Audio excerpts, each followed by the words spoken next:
Next chapter is reproductive health. Reproductive health. So reproductive health andre the total all wellness of the reproductive activities. Total all wellness of the reproductive activities or reproduction. It includes physical wellness, mental wellness, environmental wellness and sexual wellness. That is called a reproductive health. Reproductive health. So ಹಾಗಾದ್ರೆ government ಇಂದ what are the strategies for the reproductive health? Strategies ಏನು reproductive health maintain ಮಾಡಲಿಕ್ಕೆ? First awareness about the reproduction. Reproduction ಅಂದ್ರೆ ಏನು? So what is the process going on ಇದನ್ನು ತಿಳಿಸೋದಕ್ಕೆ so NGOs non government organisations ಸಾಕಷ್ಟು work ಮಾಡ್ತಾ ಇದೆ.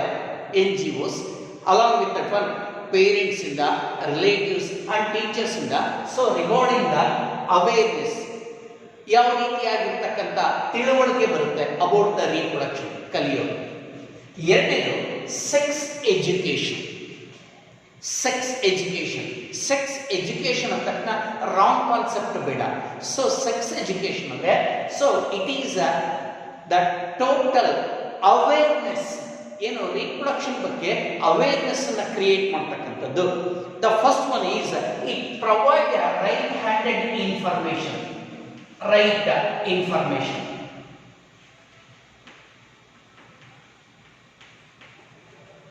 ನಿಜವಾಗಿರ್ತಕ್ಕಂಥ, ಸತ್ಯವಾಗಿರ್ತಕ್ಕಂಥ, ಸರಿಯಾಗಿರ್ತಕ್ಕಂಥ ವಿವರಣೆ ಕೊಡ್ತಕ್ಕಂಥದ್ದು ರೈಟ್ ಹ್ಯಾಂಡ್ ಇನ್ಫಾರ್ಮೇಶನ್ ಕೊಡಬೇಕು.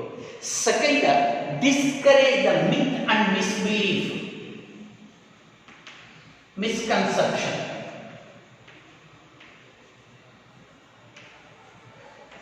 ಸೊ ರೀಪ್ರೊಡಕ್ಷನ್ ಬಗ್ಗೆ ಇರ್ತಕ್ಕಂಥ ತಪ್ಪು ತಿಳುವಳಿಕೆಗಳನ್ನು ಹೋಗಲಾಡಿಸೋದು. ಸೊ 4 ಮಾರ್ಕ್ 2 ಮಾರ್ಕ್ ಇರ್ತಾರೆ. Right handed information, provide of the right handed information.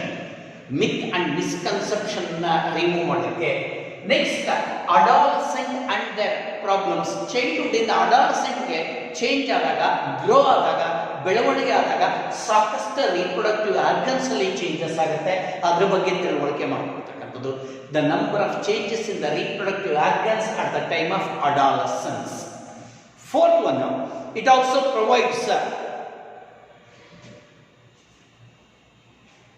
maintenance of safe and hygienic reproductive activities or reproductive organs. Reproductive organs ಅನ್ನ ಹೈಜೀನ್ ಆಗಿ ಮೇಂಟೈನ್ ಮಾಡ್ತಕ್ಕಂಥದ್ದು ಹೇಗೆ, ಇದ್ರ ಬಗ್ಗೆ ತಿಳ್ಕೊಳ್ತಕ್ಕಂಥದ್ದೇ sex education. Next, birth control. Birth control. So ಈಗಾಗಲೇ ಎಲ್ಲ ಕಂಟ್ರೀಸಲ್ಲಿ birth rate ಜಾಸ್ತಿ ಆಗಿದೆ, ಹ್ಯೂಮನ್ ಪಾಪ್ಯುಲೇಷನ್ ಜಾಸ್ತಿ ಆಗಿದೆ. ಅದನ್ನು ಕಡಿಮೆ ಮಾಡಲಿಕ್ಕೆ ಬರ್ತ್ ಕಂಟ್ರೋಲ್ ಟೆಕ್ನಿಕ್ಸ್ ಅನ್ನು ತಿಳ್ಕೊಳ್ಳೋದು ಸ್ಟ್ರಾಟಜೀಸ್. ಅದ್ರ ಜೊತೆಗೆ mother and child care. So mother and child care, ತಾಯಿ ಮತ್ತು ಮಗುವಿನ ಆರೋಗ್ಯ ಕಾಪಾಡ್ತಕ್ಕಂಥದ್ದು.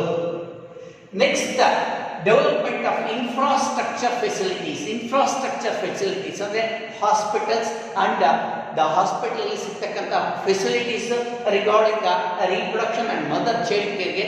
ಸೊ ಇವೆಲ್ಲ ಸಿಸ್ಟಮ್ ಅನ್ನ ಸ್ಟ್ರಾಟಜೀಸ್ ಮೇಂಟೈನ್ ಮಾಡಲಿಕ್ಕೆ ಗೌರ್ಮೆಂಟ್ ಒಂದು ಸಪರೇಟ್ ವಿಂಗ್ ಅನ್ನೇ ಮಾಡಿದೆ. That is RCH. Reproduction and child health care department ಅಂತ RCH ಪ್ರೋಗ್ರಾಮ್ ಅಲ್ಲಿ ಇದೆಲ್ಲ ನಡೆಸ್ತಾ ಇದ್ದಾರೆ. So RCH, reproductive and child health care. These are the strategies of the reproductive health. Next, amniocentesis. Amniocentesis ಅಂದ್ರೆ so it is not a strategy. Amniocentesis is a program. ಹೇಗೆ ನೀವು last chapter learn ಮಾಡಿದ್ರಾ? So ಹೀಗೆ foetus ಇತ್ತು, ಈ foetus ಇದೆ, ಹೀಗೆ umbilical cord, it is growing inside this. ಇಲ್ಲಿಂದ ಪ್ಲಾಸೆಂಟಾ ಇದೆ, like this one. The fluid present, embryo is growing in the fluid called amniotic fluid. ಈ fluid amniotic fluid. ಈ through the same one drop of amniotic fluid ಅನ್ನು ಆಚೆ ತೆಗೆದುಬಿಟ್ಟು ಅದರಲ್ಲಿರ್ತಕ್ಕಂಥ cells ಮತ್ತು cellular contents, chemical contents ಅನ್ನು test ಮಾಡ್ತಾರೆ. That is amniocentesis. Amniocentesis is a technique in which amniotic fluid is taken out and tested for the cells and substances. So, ಇದರಲ್ಲಿ cells ಸಿಕ್ಕಾಗ ಅದರಲ್ಲಿ whether it has a normal chromosome 46 ಇದೆಯಾ ಅಥವಾ abnormal chromosome 47 or 45 ಇದೆ, abnormal ಆಗುತ್ತೆ. ಆ ಟೈಮಲ್ಲಿ ಆ ಗ್ರೋತ್ ಅನ್ನ ಕಂಟ್ರೋಲ್ ಮಾಡಲಿಕ್ಕೆ amniocentesis is a technique used. But nowadays ಅದನ್ನ ಮಿಸ್ಯೂಸ್ ಮಾಡ್ಕೋತಾರೆ to identify the sex of the baby male and female. So ಇದನ್ನ ಆಮ್ನಿಯೋಸೆಂಟೆಸಿಸ್ 1951 ಅಲ್ಲೇ ಲೀಗಲೈಸ್ ಮಾಡಿದ್ದಾರೆ government of India. This is ಆಮ್ನಿಯೋಸೆಂಟೆಸಿಸ್.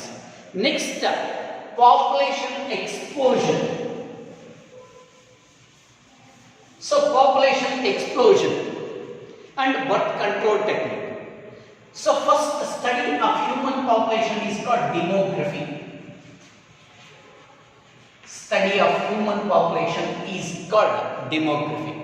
ಹಾಗೆ ಹೇಗೆ ಕ್ಯಾಲ್ಕುಲೇಟ್ ಮಾಡ್ತಾರೆ? Through the census. Every 10 years house by house visit census ಮಾಡ್ತಾರೆ. ಇಂಡಿಯಾದಲ್ಲಿ ಫಸ್ಟ್ ಸೆನ್ಸಸ್ ಸ್ಟಾರ್ಟ್ ಆಗಿದ್ದು 1891 ನಲ್ಲಿ.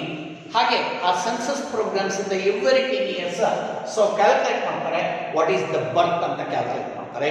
ಆಕ್ಚುಲಿ ವರ್ಲ್ಡ್ ಅಲ್ಲಿ 1900 ಅಲ್ಲಿ ಜಸ್ಟ್ 200 crore ಪಾಪ್ಯುಲೇಷನ್ ಇತ್ತು. Entire world I am talking 1900 ಅಲ್ಲಿ 200 crores ಇತ್ತು. 2000 ಅಲ್ಲಿ 720 crores ಆಗಿದೆ. 720 crores. ಹಾಗಾಗಿನೇ ಪಾಪ್ಯುಲೇಷನ್ ಎಕ್ಸ್ಪ್ಲೋಷನ್ ಅಂತ ಹೇಳ್ತಾ ಇರೋದು.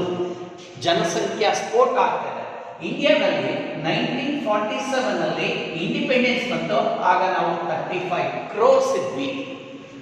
ಆಕ್ಚುಲಿ 2010 ಸೆನ್ಸಸ್ ಅಲ್ಲಿ ಆಗ ನಾವು 120 crores ಇದ್ದೀವಿ. ಈಗ ನಾವು 135 crores ಇದ್ದೀವಿ. So this is the population explosion.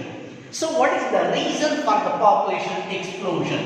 Population explosion ಆಗೋದಕ್ಕೆ ಕಾರಣಗಳೇನು?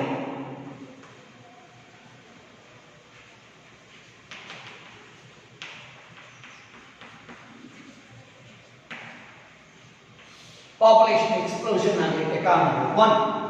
Decrease in MMR and IMR. ಇವೆರಡು ಕಡಿಮೆ ಆಗಿದೆ. ಏನು MMR ಅಂದ್ರೆ mother mortality rate. Usually at the time of pregnancy and delivery ಟೈಮಲ್ಲಿ, ಪಾರ್ಚುಲೇಷನ್ ಟೈಮಲ್ಲಿ ಮದರ್ ಡೆತ್ ರೇಟ್ ತುಂಬಾ ಇತ್ತು. ಅದು ಕಡಿಮೆ ಆಗಿದೆ. ಓಲ್ಡನ್ ಡೇಸ್ ಅಲ್ಲಿ ಮದರ್ ಡೆತ್ ರೇಟ್. ಹಾಗೆ ಆಗ ತಾನೇ ಜನಿಸಿರ್ತಕ್ಕಂಥ ಮಕ್ಕಳು ವಿತಿನ್ ಎ ಮಂತ್ ಇನ್ಫ್ಯಾಂಟ್ಸ್ ಏನಾಗಿದೆ, ಇನ್ಫ್ಯಾಂಟ್ ಡೆತ್ ಜಾಸ್ತಿ ಇತ್ತು. ಇದು ಕಡಿಮೆ ಆಗಿದೆ. Decrease in the mother mortality rate and infant mortality rate. ಹಾಗಾಗಿ ಜನಸಂಖ್ಯೆ ಜಾಸ್ತಿ ಆಗಿದೆ. ಸೆಕೆಂಡ್, ರೀಪ್ರೊಡಕ್ಟಿವ್ ಏಜ್ ಗ್ರೂಪ್ ಅಲ್ಲಿ ಜಾಸ್ತಿ ಇದೆ. Reproductive age, increase in the numbers of reproductive age group. So reproductive age group ಅಂದ್ರೆ usually 18 to 35 normal reproducing age. 40-45 ವರೆಗೂ extend ಆಗುತ್ತೆ. ಈ ಏಜ್ ಪೀರಿಯಡ್ ಅಲ್ಲಿ ಇರ್ತಕ್ಕಂಥ ಪಾಪ್ಯುಲೇಷನ್ ಜಾಸ್ತಿ ಆಗಿದೆ. ಹಾಗಾಗಿ ಯೂಶಲಿ ಪಾಪ್ಯುಲೇಷನ್ ಜನಸಂಖ್ಯೆ ಜಾಸ್ತಿ ಆಗ್ತಾ ಇದೆ. Next, third one is better public health.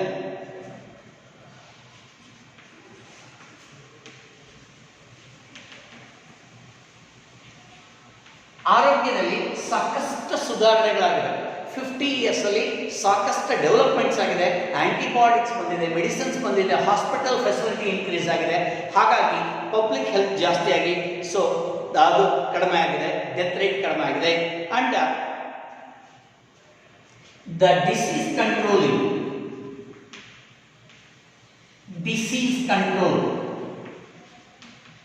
So ರೋಗಗಳನ್ನು ನಿಯಂತ್ರಣ ಮಾಡ್ತಾ ಇದ್ದಾರೆ. ರೋಗಗಳ ನಿಯಂತ್ರಣ. ಹಾಗಾಗಿ 4 ಕಾರಣಗಳಿಂದ ಏನಾಗಿದೆ, ಸೊ ಪಾಪ್ಯುಲೇಷನ್ ಜನಸಂಖ್ಯೆ ಜಾಸ್ತಿ ಆಗಿದೆ. These are the reason of increase the population or population explosion.